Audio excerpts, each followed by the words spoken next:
ലോക്സഭാ തെരഞ്ഞെടുപ്പിന്റെ ചിത്രം കേരളത്തിൽ വ്യക്തമായി കഴിഞ്ഞിരിക്കുകയാണ്. 20 ലോക്സഭാ മണ്ഡലങ്ങളിലേക്കായി കേരളത്തിൽ 290 സ്ഥാനാർത്ഥികളാണ് മത്സരിക്കുന്നത്. ഇന്നിപ്പോൾ നാമനിർദ്ദേശ പത്രിക സമർപ്പിക്കുവാനുള്ള അവസാന തീയതി കഴിയുമ്പോഴാണ് ഈ ഒരു 290 പേരുടെ പട്ടിക ഇന്നിപ്പോൾ പുറത്തു വരുന്നത്. പക്ഷേ 8-ാം തീയതിക്കകം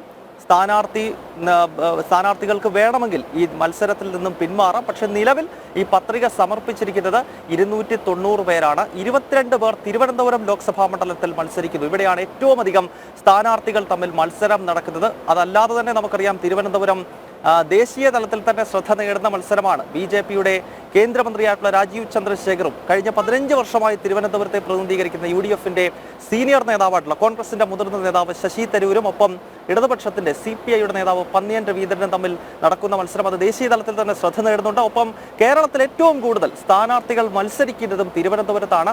8 സ്ഥാനാർത്ഥികൾ മാത്രം പത്രിക നൽകിയിട്ടുള്ള ആലത്തൂരിലാണ് ഏറ്റവും കുറച്ച് സ്ഥാനാർത്ഥികൾ പത്രിക സമർപ്പിച്ചിരിക്കുന്നത്.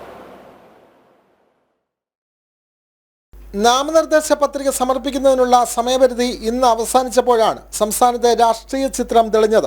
ആകെ 290 സ്ഥാനാർത്ഥികളാണ് 20 മണ്ഡലങ്ങളിലായി പത്രിക നൽകിയത്. ഇതിൽ രാഷ്ട്രീയ പാർട്ടികളുടെ ഡമ്മി സ്ഥാനാർത്ഥികളും സ്വതന്ത്രരും ഉൾപ്പെടുന്നു. ഒരേ സ്ഥാനാർത്ഥികൾ ഒന്നിലധികം പത്രികകൾ നൽകിയതിനാൽ ആകെ 499 എണ്ണം ഇതുവരെ ലഭിച്ചുവെന്നാണ് കണക്ക്. പത്രികകളുടെ സൂക്ഷ്മ പരിശോധന നാളെ നടക്കും. ഏപ്രിൽ 8-ന് നാമനിർദ്ദേശ പത്രിക പിൻവലിക്കുന്നതിനുള്ള സമയപരിധി അവസാനിക്കുന്നതോടെ അന്തിമ സ്ഥാനാർത്ഥി പട്ടികയ്ക്ക് രൂപമാകും.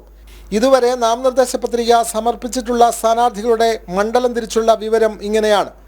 തിരുവനന്തപുരം 22, ആറ്റിങ്ങൽ 14, കൊല്ലം 15, പത്തനംതിട്ട 10, മാവേലിക്കര ആലപ്പുഴ 14 വീതം, കോട്ടയം 17, ഇടുക്കി 12, എറണാകുളം 14, ചാലക്കുടി 13, തൃശൂർ 15, ആലത്തൂർ 8, പാലക്കാട് 16, പൊന്നാനി 20, മലപ്പുറം 14, കോഴിക്കോട് 15, വയനാട് 12, വടകര 14, കണ്ണൂർ 18, കാസർഗോഡ് 13.